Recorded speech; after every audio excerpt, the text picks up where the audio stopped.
Thank you for downloading this podcast from the British Theatre Guide. For more information about British Theatre Guide, please visit britishtheatreguide.info. I'm Steve Orme, the Midlands editor of the British Theatre Guide.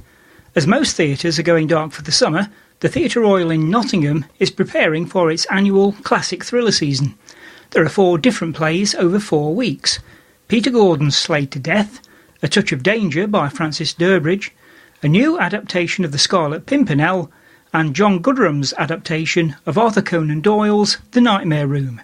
In 2017, the Theatre Royal was being refurbished, so the thriller season moved to Nottingham Playhouse and the National Justice Museum. In a moment, we'll be hearing from 2 of the actors in the 2018 season, David Callister and Susan Earnshaw. But first, Karen Henson from Tabs Productions, who present the plays, reckons it's great to be back at the Theatre Royal. Oh, it's lovely. It's really nice. We've got extra fire doors now and everything. No, it is lovely because the people are just so great here. And it's like family. It's like coming home.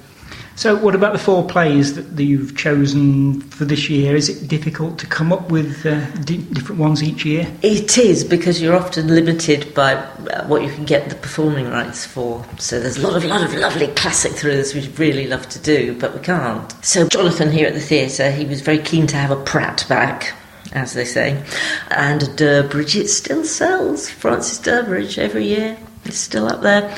I wanted to do Scarlet Pimpernel because it's a brand new adaptation by Louise, who's a Derbyshire writer, and because the Scarlet Pimpernel started its life here at the Theatre Royal at the turn of the last century, that it wasn't a success to begin with, but then they took it into London and became a huge success. And then the books came from the back of the play, which I didn't know before. And then the last one, John Goodrum's The Nightmare Room, contemporary thriller, very different again, very modern. So what's your involvement in the 4 plays this year? I am a turn. I will be giving my all in the Pratt play, Sleighed to Death, and then I'm just logistics after that. Oh, I'm directing Francis Durbridge, Touch of Danger, which I think I've played virtually every part in now, other than the men. I still can't remember who did it, but yes, I'm directing that, and then just after that I'm logistics. That's not very exciting, is it?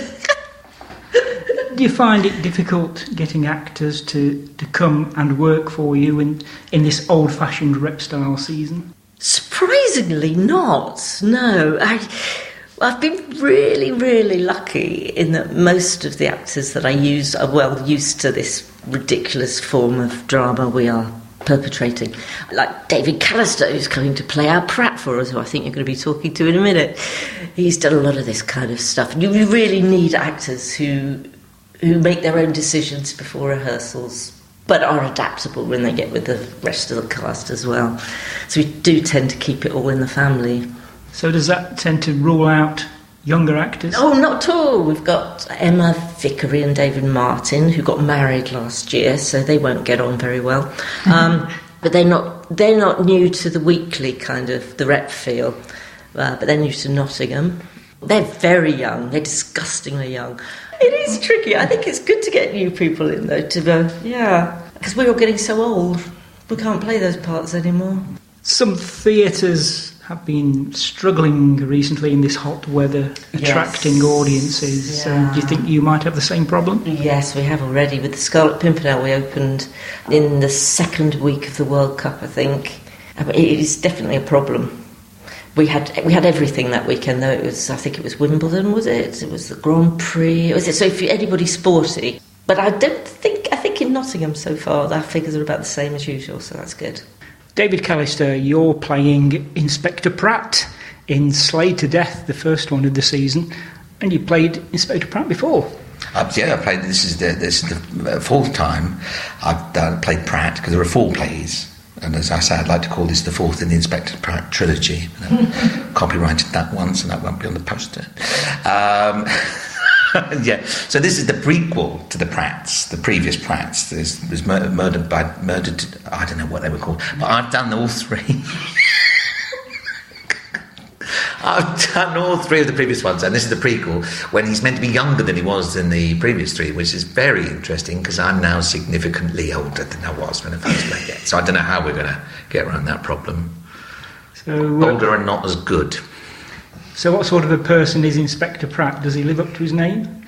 Well, what do you think? He is. It's a amalgamation of all sorts. You've got the stereotype, typical Agatha Christie detective, obviously, which is what it's based on. But then you've got.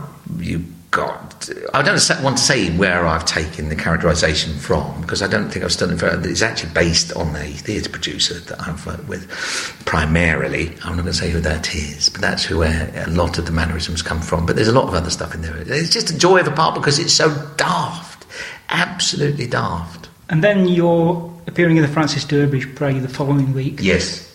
Do you find it difficult performing in one play and then rehearsing the following week's play? No, I actually find that really interesting. Not a stretch anymore, because I've got past that stage of life, but I've done a lot of weekly rep. Certainly years ago I did weekly reps when did a rep season in the Isle of Man, where I did 15 plays over 20 weeks. So it was a weekly rep then.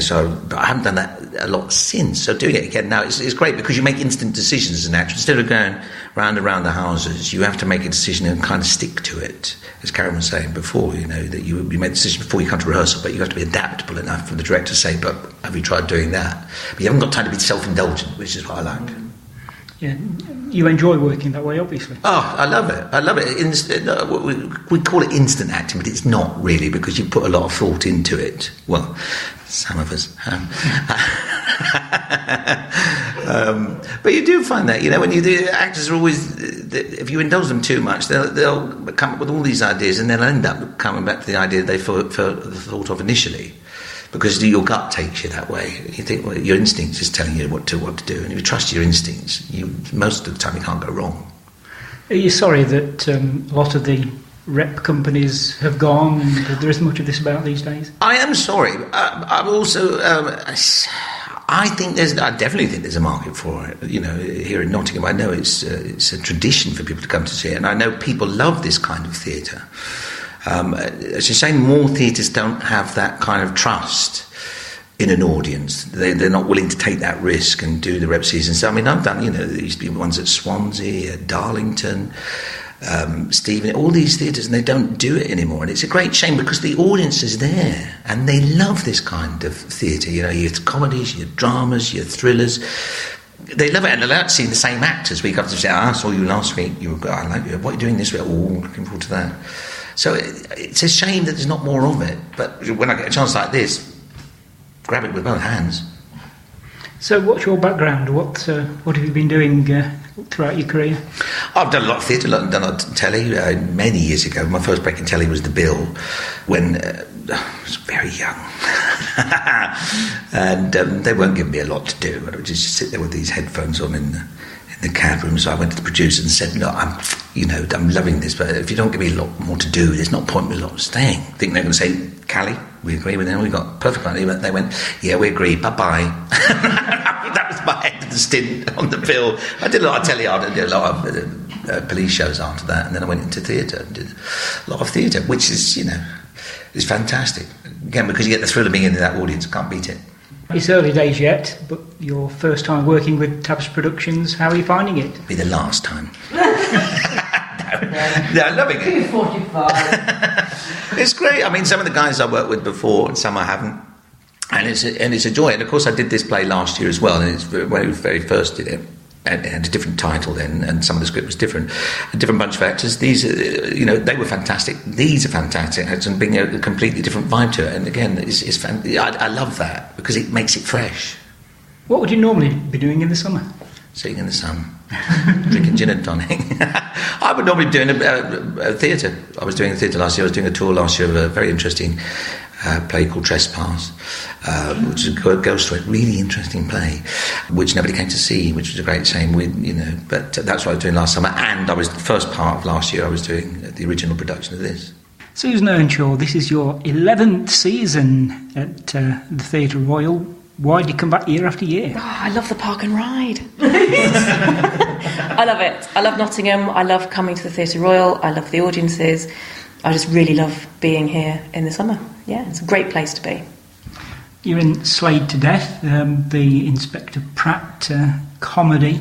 You obviously must enjoy doing the comedy side of the thriller season. Yes, I do. I like a bit of comedy, and I like that the Sleighed to Death has that, I wouldn't call it a thriller, but it has that sort of edge of the whodunit side to it, as well as putting a lot of comedy into it, which is great fun. Peter Gordon's got quite a reputation for doing stuff like that, hasn't he?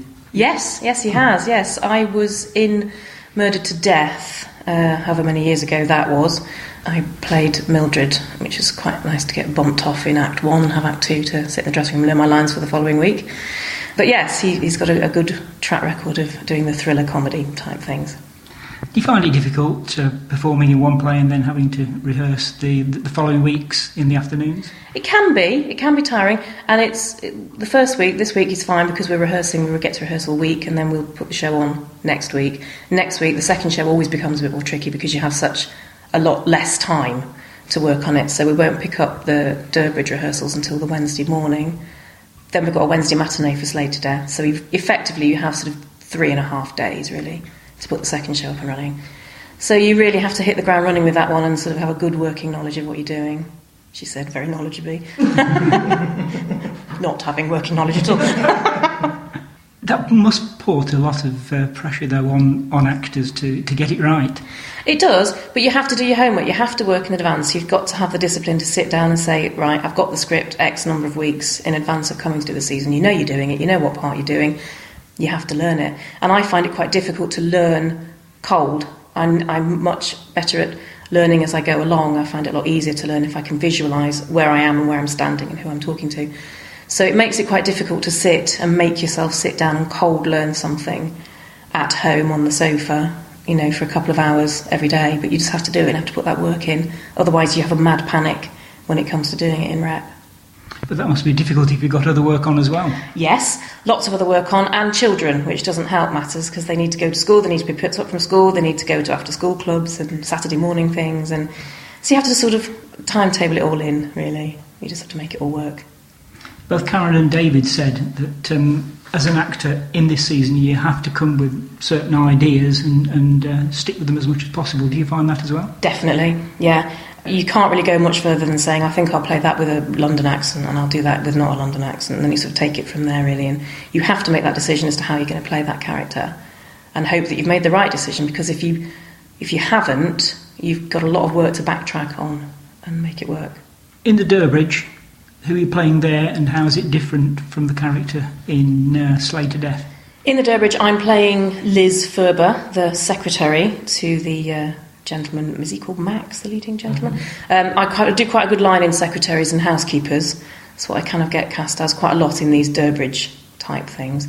She's very different. Constable Potter in the first play, she's a bit, she's learning on the job. She's quite good at her job, but she doesn't get a chance to learn because Pratt won't let her learn and give her the edge to solve the crime. So she's quite a go-getter, but she's quite young and feisty. And Liz Ferber's, she's a secretary. She's a bit more grown up. A bit more dour, I suppose, is the word I'm looking for. And what's next for you after the thriller season? After the thriller season, I go back to Chesterfield, where I live, and I teach drama to youngsters after school at Chesterfield Studios Academy of Performing Arts.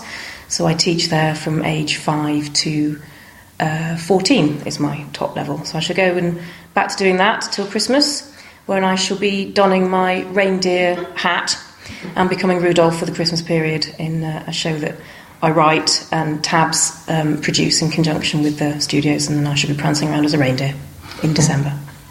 So it must almost be a holiday for you to do the classic thriller season. Oh, I love it. Yes, it is. Yeah, it's great fun. And with the weather being so fantastic, it's great. It's fabulous.